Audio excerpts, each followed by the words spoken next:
Good afternoon and welcome everyone. My name is Caroline Colas and I'm the Senior Director of Health and Wellness at the Marlene Meyerson JCC Manhattan. Today on the Positive Psychology Hour, a program that we do in partnership with the Whole Being Institute, we're going to be talking about riding a wave called life, building resilience with positive psychology with Clara Mastronardi. Resilience is not something we are born with, but rather something that anyone at any point in their lives can learn to cultivate, grow, and even harvest. To show us how we can increase our capacity to be resilient, Clara will walk us through the Japanese print, The Great Wave, of Kanagawa.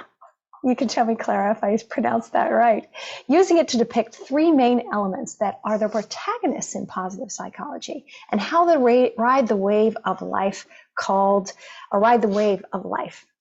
Mindset, connection, and inner resources are what we're going to be playing with.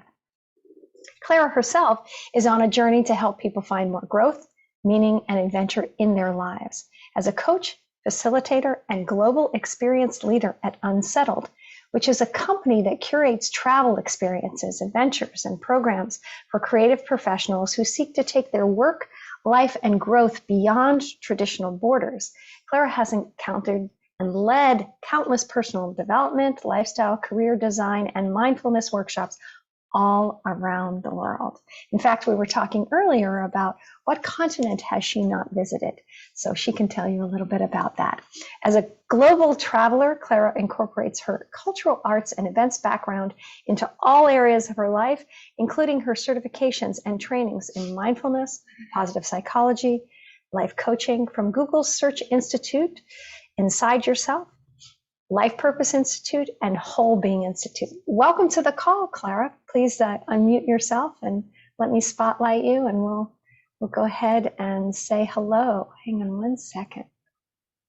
Hey, and also Clara and I took the Whole Being Institute certificate in positive psychology and just graduated this past December. So Clara, what attracted you to SIP? Well, first of all, hi, everyone. It's so nice to see you. So nice to see your faces. And thank you so much for joining today. And Caroline, thank you so much for having me. I'm really honored and excited to be here and share about a bunch of things that I'm really passionate about. And as you said, travel is one of them. Travel, arts, and positive psychology. So what brought me to SIP? I was referred to SIP by a really, really dear friend of mine called Kathy Washburn. She was actually part of one of the trips that I hosted in Buenos Aires with Unsettled, right? So she actually gave a really nice community workshop around resilience as well.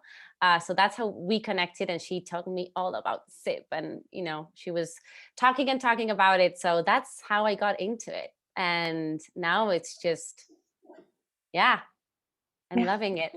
Absolutely. And Kathy has been on the call. She's an amazing presenter and human, wouldn't you say? She's just really a wonderful person as well.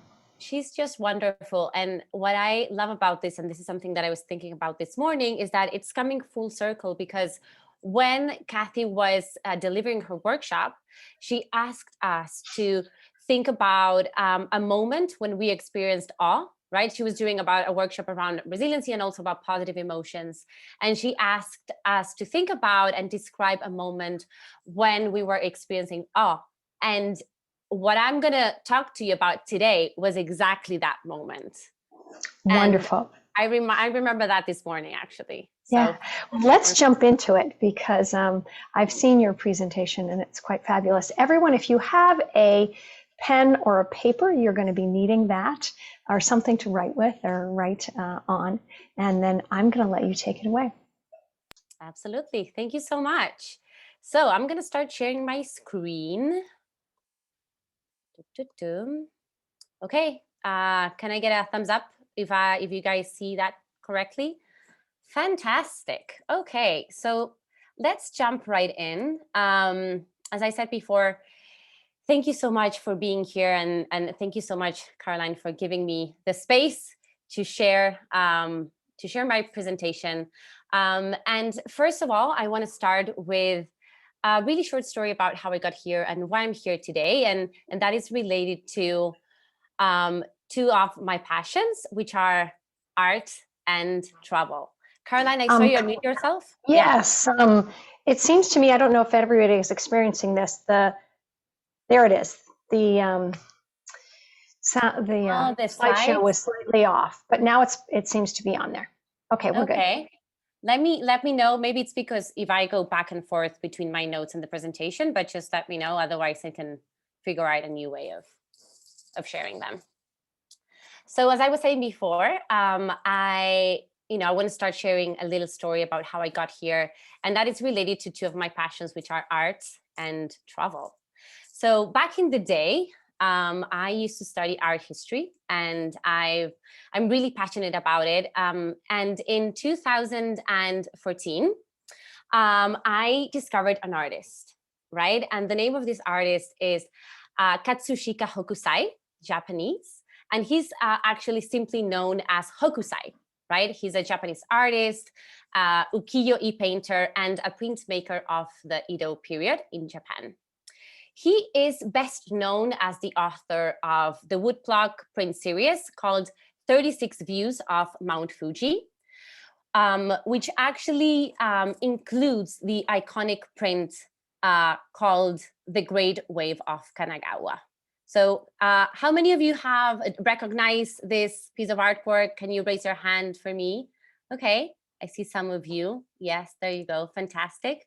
So this, as you know, is a very, very well-known print. And, as I discovered Hokusai, I became really passionate about him, about his art, Japan, Mount Fuji, and so much so that 4 years later, after I discovered him, I decided to go to Japan with just one mission, which is to see Mount Fuji, right, this volcano, live for the first time.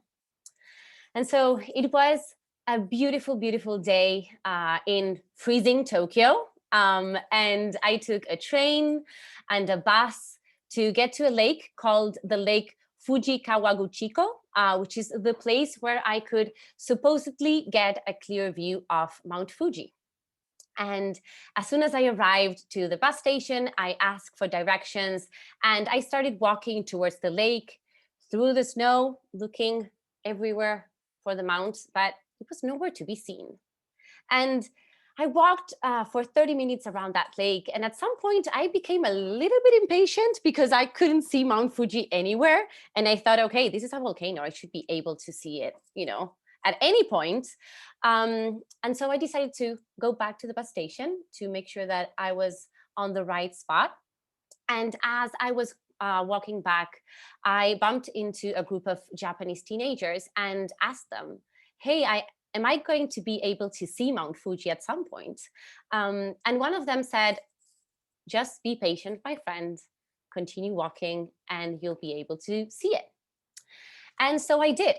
I went back, I continued walking around the lake, breathing that cold and sharp air until at some point, the mount decided to show up. And it was there and it was majestic and it brought me a sense of calm, of excitement, of serenity, of awe, as I was explaining before. And of course, it brought some tears into my eyes. This is me a few years ago. And I was deeply excited and I was really emotional because I had made it, right? I was here in front of Japan's most sacred mountain.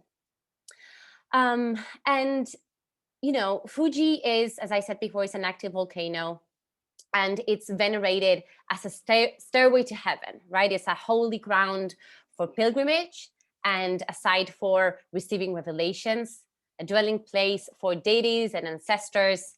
And it's seen both as a destroyer and as a giver.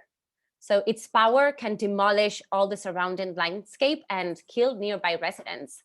But at the same time, its life-giving water provides the source of fertility and the source of rice. And so this is why artists and poets and writers from all around the world have used Fuji as the protagonist of their work. So in the Great Wave of Kanagawa, you can see this huge wave that Hokusai juxtaposed with, the mountain's calm permanence, right, and presence. So on the one hand, you can see, this enormous wave that is threatening 3 boats off the coast, while Mount Fuji rises peacefully in the background. So on the one side, you can see the fragility of man, and on the other side, the immortality of the mount. And so as I was going through the SIP course, and specifically the module on resilience, I found myself explaining, right, this interpretation of the Great Wave to a friend, a very close friend of mine. And at some point, as I was explaining this to her, I realized that I could give this image a new interpretation. One that helps me and that helps others understand resilience.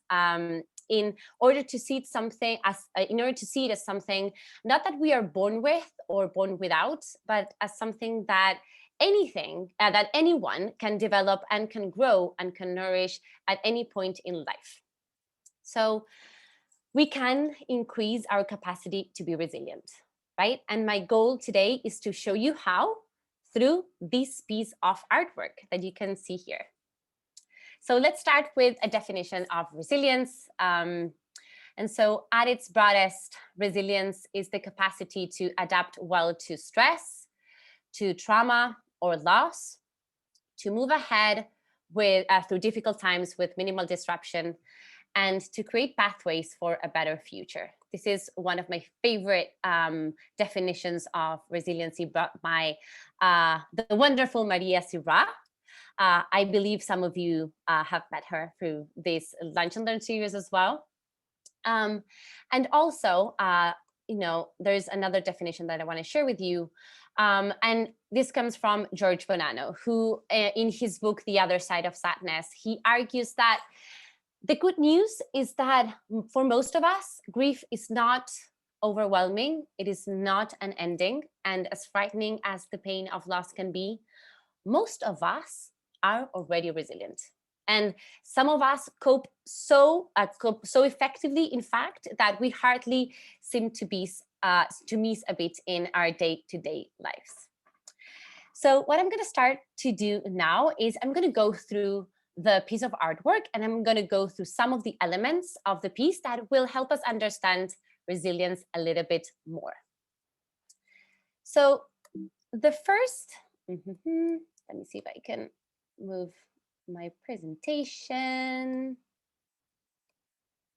Okay, so the wave. Let's start with the first element of this piece, which is the wave, and which for a lot of art historians, for many of us, is the protagonist, right? You see the wave. This is the main element that we pay attention to when we see this piece of artwork.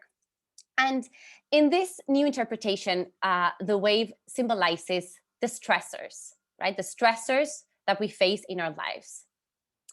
And as you know, life happens to all of us, right? You name it. 2020 happened to all of us. COVID-19, our work, our relationships, family, money, life has its hardships. And life has its waves. And we need to learn how to surf them.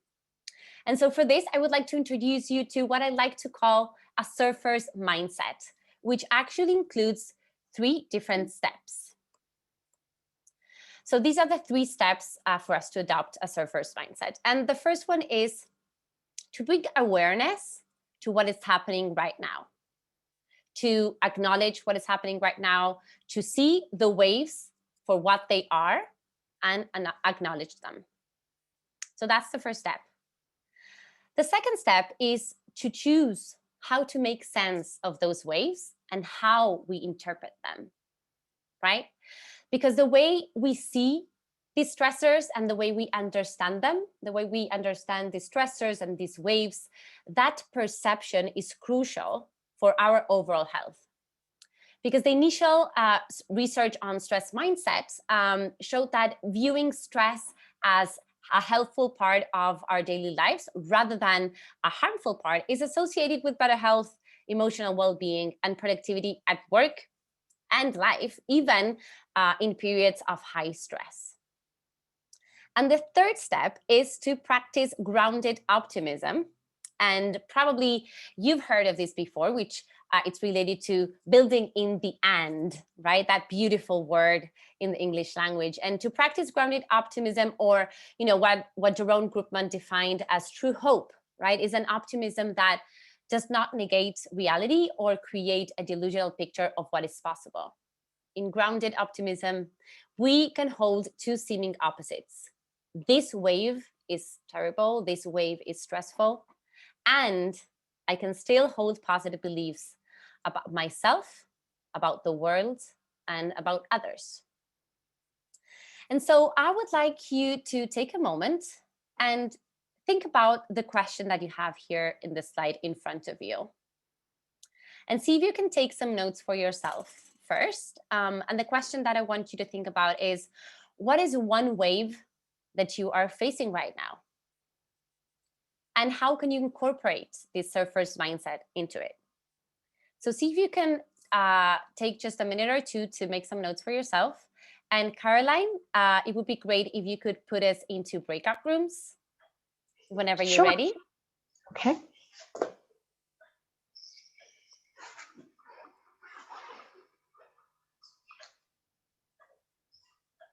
All right, I will create those and send us away. Fantastic. So in your breakout rooms, see if you can take a minute and, go around and, share around this question. What is one wave that you're facing right now? And how can you incorporate the surfer's mindset? We're going to give you around 5 minutes to share, and see you here after that. All right, I've opened all the rooms. Simply accept to go into them. And then did you want me to broadcast anything, Claire? We can put the questions. I can send you the questions and we can broadcast them if you want. Yeah, or you can just tell me what it is and I'll type it in. Fantastic. What is one wave you're facing nowadays? Okay, Elaine asked for help. Hang on one second. Sure. What is one thing? You want to just put them in the chat privately to me, and then I'll. Absolutely. And let me just check and see how everybody's going.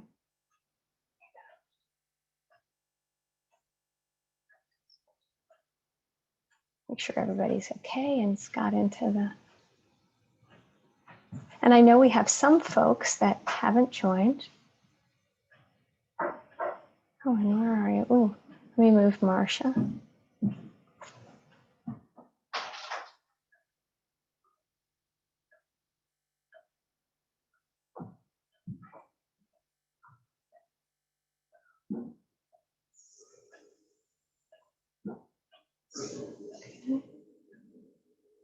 Make sure everybody has. Let's see, we've got some things in the chat. All right. And I'll broadcast that.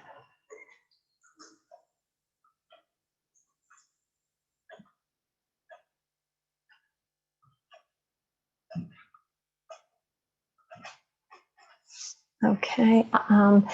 I'm going to pause the recording. I think that's a good way to do it, right? Fantastic. Nice. Awesome. Okay, everyone is back already? Do we have everyone? Not quite yet. Let's give us a little bit more room. All right, I think you can go. I think here they come. Here they come. All right. Here they come. Okay, yeah, I see the numbers. I see the numbers jumping in.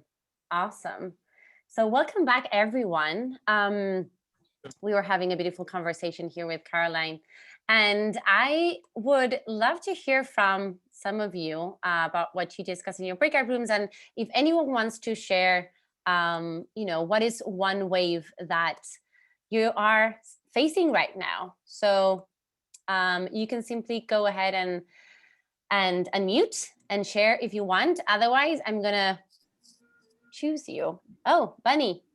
Well, I mean, it's something I just told my group that I think I've experienced with, I come from a very large family, and there's always been lots of chaos, sadness, happiness. But when it comes to something that I feel I can't control, I mean, I try not to control anything. So my motto is, don't get crazy about anything I cannot change. So, and then this too shall pass. It's not always easy, but I think it helps me. You know, I can't control a lot, and I'm not a controlling person, but you know, you just have to like, okay. And I work at the Met, so the Hakusai has not been there in a long time. So, I love but it is that. beautiful, and everybody comes in looking for it. Yeah. Sometimes it's there, sometimes it's not. So I'll give somebody else a chance. Okay. Well, thank you so much for sharing. And I love what you said about, having that awareness of the things that we can control and the things that we cannot control. And I think starting off from that awareness, it's a great place to start. So thank you so much for sharing. Thank you. Anyone I'll else? mute myself now. Thank Now you. I'll mute myself. Anyone else want to share before I move on? No? I don't mind sharing, Carrie. Yeah, go for it. Hello, I'm here. Can everybody. you hear me now? Hi, Teo. Okay, Hi I there. already shared the death of a friend, and I hadn't seen her in over a year when I found out she had died. So I have a little guilt. Yeah. And also, maybe you could, in your speech, give the difference between being an enabler and being a good friend. And because this lady had been going downhill for a long time, I don't think she was aware she was having dementia. And another friend and I would discuss this. Maybe it's better she didn't know that, but could you describe what the difference is between trying to help somebody that doesn't know they need help, and then, well, now she's not around, she's dead now, so that.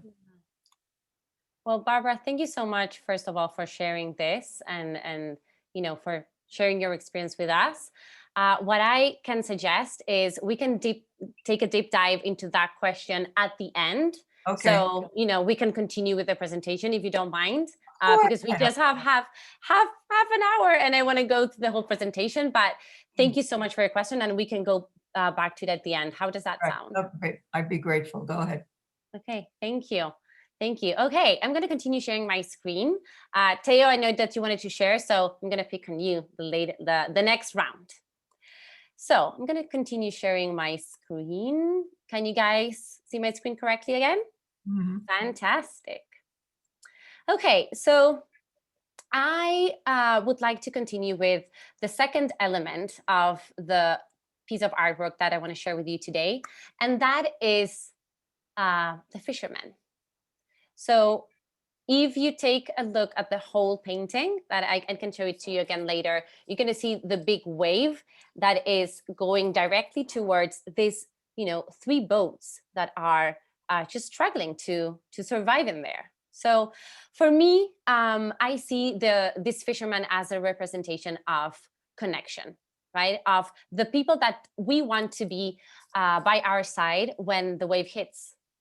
Right? So we know for a fact that the number one predictor of well-being is the connection of those we care about and with those that care about and those who care about us, right? And the more present our relationships in our lives are, the happier we are, right? So a question comes up: if resilience is the capacity to adapt well to trauma, to stress and loss, who are we investing in our journey in hard times?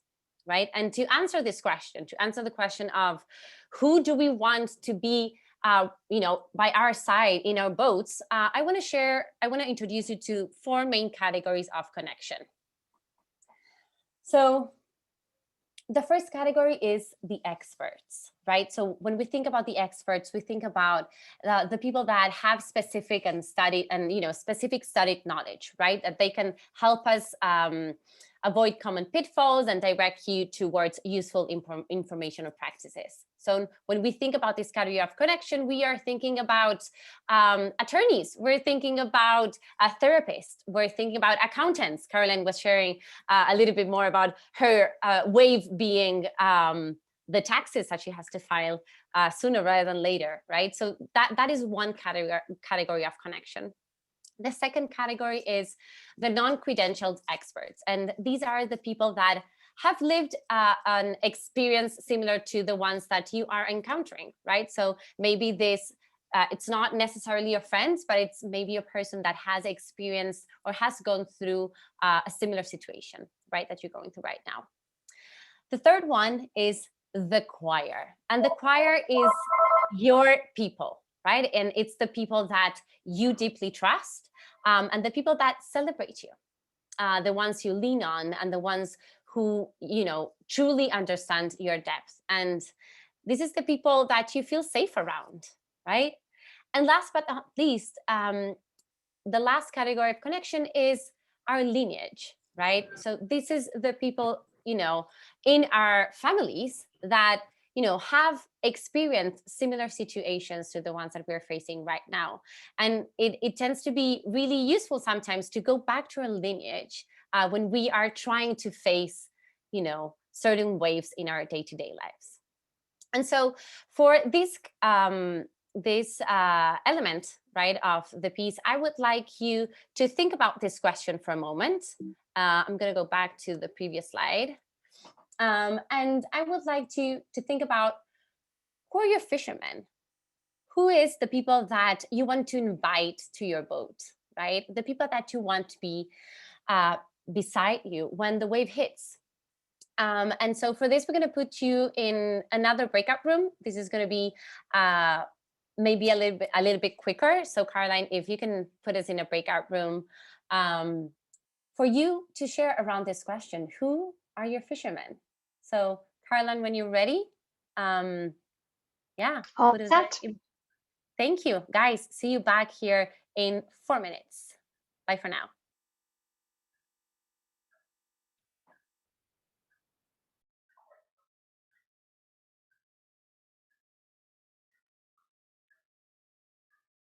Okay.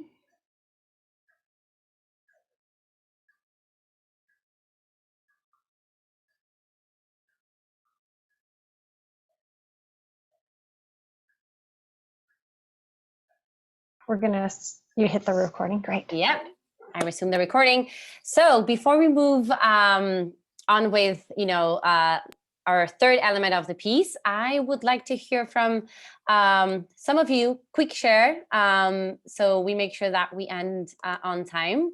So Sandy. I had a feeling I might be called upon. I can do a quick share. So Christine and I were talking, and we first started talking about friends, which I thought was great. You know, we talked about lifelong friends. We talked about friendship shifting because of the change with COVID, how we're still kind of in the middle of a shift and not quite sure how we're going to come out the other side. I have, you know, a group that I'm not sure is going to come out the other side. And then I also have a group that's emerging. So there's a lot of change right now in my friendships. And then we also talked about family. And that's, you know, that's a little bit different because we don't choose our family. And there's been a lot of shifting, you know, with that as well, with differences in opinions over the last year. So it'll be interesting to see, you know, how we rise and how we all bring our best selves forward here on the other side of this. Thank you for sharing. And I think you bring up a really interesting point about how our relationships change over time, right? Like just like with waves and, you know, this idea that everything in life oscillates, everything in life is changing, our relationships change too. So thank you. Thank you for sharing. Anne, Gustin, do you want to share? Sure. Yeah, we talked a lot about just keeping our lifeboat full when we're in this pandemic or this virtual environment. And so I think I shared, you know, this community group of women and we work out twice a week in the morning, and we still do it virtually. And I was just over Zoom, and I was talking about, we also use it as a chance to check in and kind of pray for each other or talk about what's on our hearts. And it just is 5 minutes after we're done exercising together, but it has really felt like a lifeboat for me right now, for sure. And just using, we're not all deep friends, we're not all like super close, but we're connected through being in touch regularly twice a week for years. It's been 3.5 years. So it's just a creative way to really feel supported during this time of being really isolated. So thank you so much for sharing. And I love what you said about, it's just 5 minutes, right? And this idea of, how powerful those 5 minutes can be, right? If we do them like consistently and shared around the same values, right? And the same goals. So thank you guys for sharing. I'm going to move on, continue sharing my screen. Okay, there you go. So, let's see. Okay. So the next element that I want to introduce you to you guys is the boats, right? So we talked about the wave, we talked about our fishermen, and now we are going to talk to you about the boats. And so for me, in this part of the presentation, I really wanted to focus on our inner resources, right? And these inner resources are some tools that we can learn how to use. We can learn how to live and serve our waves, as we go. And so these are inner resources. These are things that are built in within ourselves and things that we can learn, right? How to use and how to nurture. And so these are kind of the three main tools that I want to share with you today. The first one is to leverage your strengths, right? So we can use our strengths to elevate our capacity in dark times. We all have strengths. We all have a set of different strengths, and we can leverage them to rise and to grow in difficult times. Resiliency is built on using the core capacities that are within us that are true, that are life-giving, and that are strengthening. And character strengths are the positive parts of your personality that make you feel authentic and engaged. And if you have maybe a hard time spotting what are your strengths, there is a survey. I think Caroline just put it in chat. There's a survey that you can use to get to know your strengths better, and also how to use them and how to leverage them, right? So these are some of the strengths that you can use to learn how to surf your wave. The second tool that I want to share with you is building in the and. And this is something that I mentioned before, and I know that this is not new to many of you. And is a beautiful word in the English language, and it's a word that we can use to evoke grounded optimism, right? With this tool, you can choose to face reality as it is and move into a slightly better future, right? And hold positive beliefs about yourself, the world, others, and the situation in general that you're facing. So now see if you can take a minute and write down in your piece of paper a statement, right, for building in the and, right? So for example, you could say something that this situation is really stressful right now, right? I am having a really hard time coping with the situation, and at the same time, I'm making time during my day to take care of myself, right? So see if you can take a moment just for yourself and write down a statement. And whenever you're ready, if you want, you can put it in chat so we can all see our statements and how we can build in the and in so many different ways. So last but not least, I want to talk a little bit about giving yourself permission to be human, which is also a very beautiful phrase coined by Tal Ben-Shahar. And the idea is to experience whatever it is that you are experiencing, right? Just give yourself permission to experience it fully, give yourself permission to fail, and give yourself permission not to be perfect, right? And I think in this sense, it's pretty important to practice some self-compassion, right? And for this, I would like to introduce you to a little exercise that it's called a self-compassion break, right? And this is an exercise that you can use at any given moment of your day or your night. And this is an exercise that it has been created by Dr. Christine Neff. And I want us to practice it right now. You know, it's going to take a moment or two, a minute or two. So get comfortable wherever you are. If you want, feel free to close your eyes, or otherwise you can leave them slightly open. And I want you guys to take a moment and bring back your wave, you know, that situation, that stressor that we mentioned at the beginning of the call, and see if you can actually feel that stress, right? Feel that stress in your body. Feel that emotional discomfort, whatever it is that it's coming up for you. As I said before, if you want, you can close your eyes. But the idea here is to allow yourself to fully feel that stress. And I know that that can be a little bit frightening, but the idea is to feel it fully. And now take a moment and say to yourself, this is a moment of suffering. I acknowledge it. And I know this is a stressful moment. And now say to yourself, suffering is a part of life, and I'm not alone. Because other people feel this way as well. And probably there's a lot of people that have felt this way as well over the years. And now if you want, put your hands over your heart and feel the warmth, you know, and the gentle touch of your hands on your chest.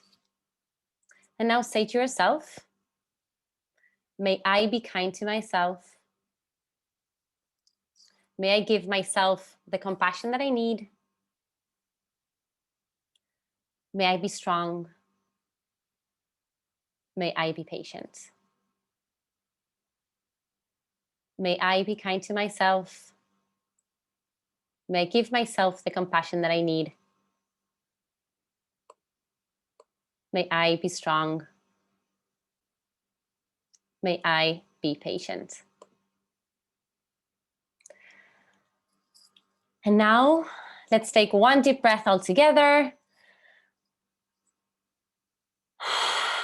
And when you're ready, if you had your eyes closed, you can open them and come back to the room. And know that this is, you know, a very simple yet effective tool that you can use at any time of your day or, you know, your night to ground yourself in the present moment and remind yourself that you're not alone, and also to show some love to yourself.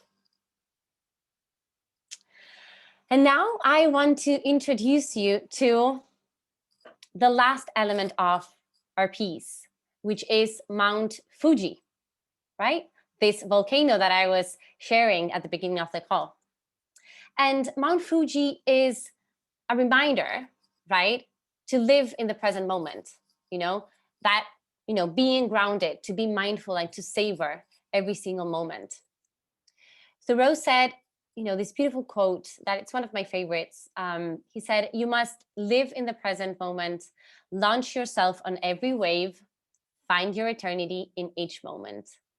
Fools stand on their island of opportunities and look toward another land. There is no other land, there is no other life but this.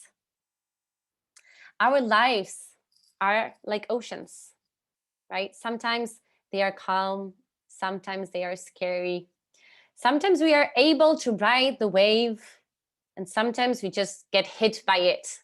And it takes us a while to put our heads outside the water again. But you know, there is no other better place to be, right, than this present moment. And with this, I want to share with you one last resource before I wrap up that can actually help us navigate the present moment. And that resource is the past, right? So we can mine the past to look for the good, looking at our previous struggles for the lessons that we learned, for what has worked for us, for the strengths that we used, our inner resources, and overall to learn what grew out of that time. And with that, I want to show you another piece of artwork, which is Starry Night by Van Gogh.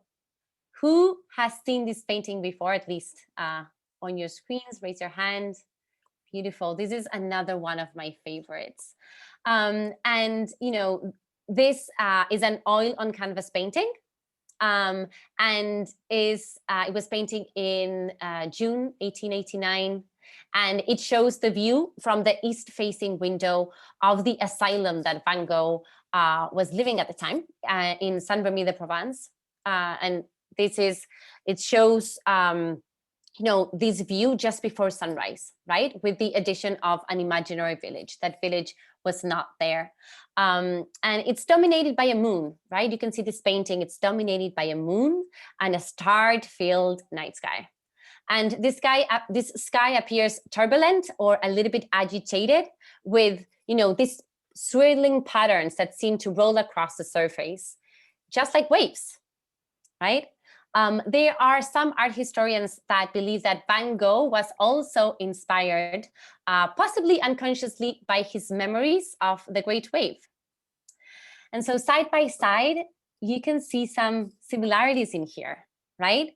In the Hokusai, right, in the Great Wave, you can see how the wave towards over the volcanic peak of Mount Fuji, and in the Van Gogh, you can see the sky, how it moves towards the gentle slope of the Alps. Art historians know that Van Gogh was a really keen collector of Japanese prints, and he was particularly inspired, and he admired Hokusai print of the Great Wave. So what Van Gogh did is what I actually want you guys to live this session with today. You can get inspired by your past. You can mine your own art history, your own history. You can mine your own art, your own life, in order to ride today's wave. So thank you very much for listening. This is the end of the presentation. I'm going to stop sharing my screen. And I know we have a few minutes left. So if you want to have some questions, you can put them in chat, or, you know, just if you feel like it, unmute. I would love to hear from you. Thank you so much, Clara. It's just amazing to see art this way, isn't it, everyone? Right? And to see, I know two of my favorite paintings, and then to see them juxtaposed on one another and to be used in a way to promote a topic or to illustrate a topic such as resilience is just so creative. And I so appreciate that about this presentation. And I've seen this twice, and yeah, I love how it's changed as well. Right, Sandy? It changed a little bit.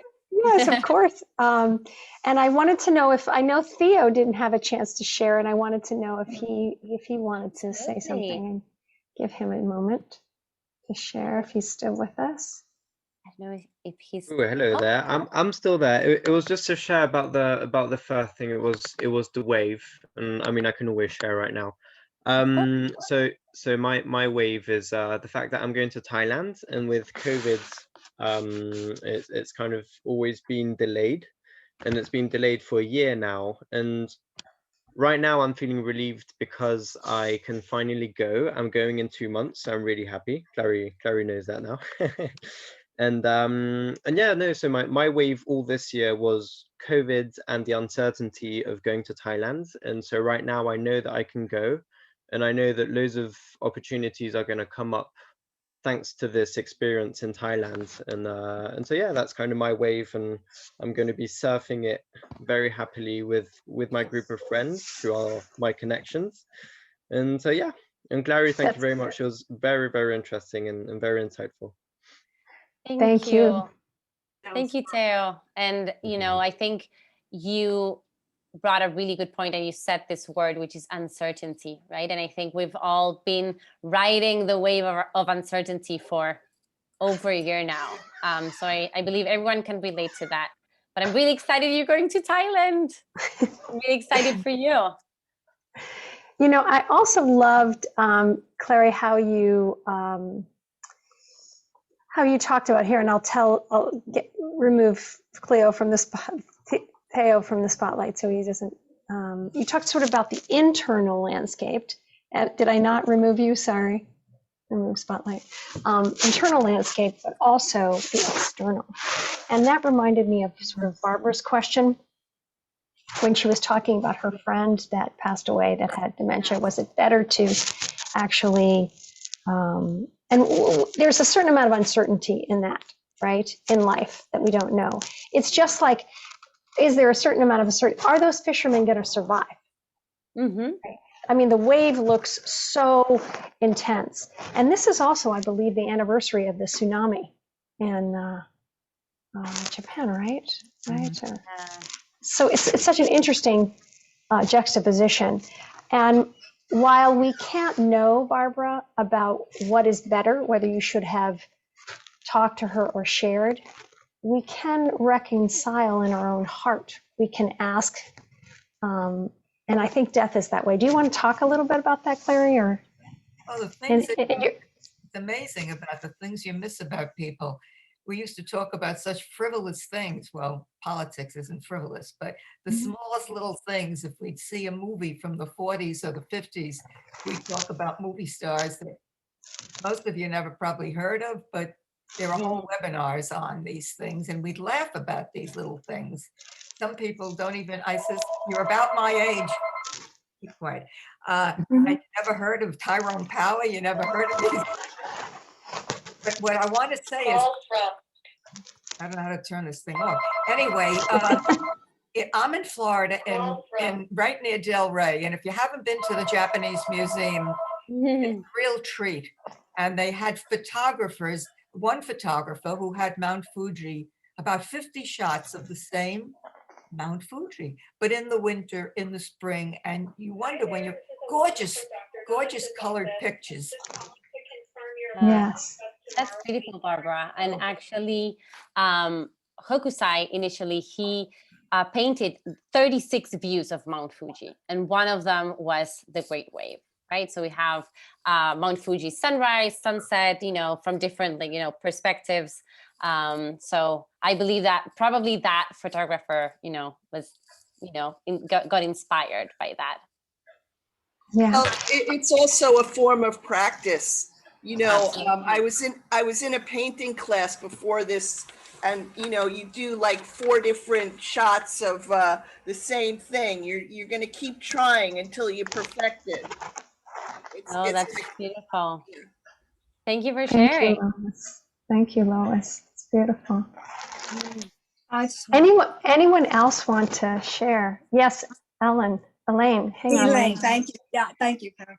I put it in the chat, but I also just wanted to say, Clara, that I found this presentation to be amazing. I had been a part of the SIP program, and you summarized the whole program using artwork, and I just think that was beautiful. So thank you for sharing that. Thank you so much. Thank you so much. That's so kind of you, and I'm really glad you're here. Thank you. Glad to be here. Hi. Hello. Lisa, I think that's you. Let me just put you on the spotlight. Oh, you don't have to put me on a spotlight. But I just wanted to say to the lady who said, you know, we talked about insignificant things or trite things. So there's a wonderful book that you might want to look up. It's brand new. It's called The Beauty That Remains and it's by, he goes by Steve Leader, but he is a rabbi. And he talks about riding the waves of grief. I just heard the lecture yesterday with the Oh, rabbi. Wonderful. okay, so he talks about riding the waves of grief and how when you're sad, like it's not like it ever goes away. When you're sad, you should be with the sadness. And when you forget, you should be with the happiness. But not try when you're sad to be happy. Just be with it. Yeah. I've read that book. It's a gorgeous, gorgeous book. And if you haven't had a chance, The Beauty of What Remains. Thank you, Lisa, for telling us about that. We are at 1 o'clock, everybody. Clary, the hour went by so fast, which is a tribute to you. And I also, I think somebody said in the chat that they saw the Van Gogh at the MoMA. Was that recently? Yes, and I'm happy to give the author. So I think they said that. Let me just look in the chat. I believe they said that they saw it recently. And there's the link to character strengths. So anyway, look for that if that's the case. But I haven't had a chance to get to 2 weeks ago. Yeah. So you can see those. Yes, those beautiful paintings. And Clara, you're in Patagonia, right? I'm in Patagonia, in Argentina, way down south. And I hope that you get to see your grandmother very soon. Yes. Penguins there. Me too. Yes. Me too. Thank you so much. And again, thank you so much for having me. It's such an honor to be part of this series. And I'm such a big fan of the work you all do with this Lunch and Learn. So again, thank you for joining us. Feel free to unmute yourself, everyone, and say goodbye, and we will see you next week. Thank you. Bye. Don't forget tonight we have bye. It was fabulous. Bye, guys. Thank you. It was really fabulous. Thank you.